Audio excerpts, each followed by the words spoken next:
And app model. అవును. Successful startup ఇప్పుడు స్టామ్లో చిక్కుకుంది.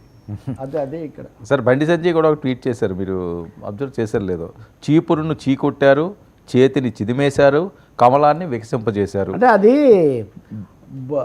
బ్రూమ్ స్టిక్ అంటారు కదా, చీపురు. బ్రూమ్ వర్సెస్ బూమ్ అన్నారు. Boom of the lotus, broom versus boom.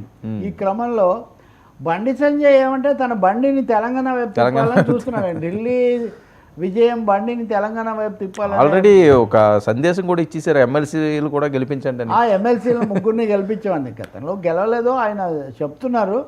అంటే బీజేపీ నాయకులు చాలామంది వెంటనే Telangana next target, next stop Telangana అన్నది వాళ్ళ వాదనగా ఉంది.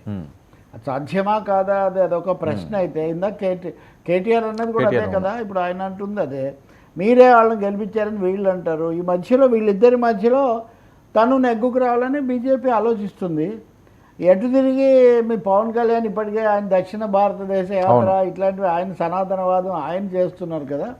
కాబట్టి బీజేపీ దేశ రాజధాని అయిన తర్వాత దక్షిణాదికి తన దృష్టి మరల్చడానికి ఇది ఒక ఊపు ఇచ్చే అంశము, లేదా సానుకూలమైన అంశంగా తీసుకునే అవకాశం చాలా ఎక్కువగా ఉంటుంది.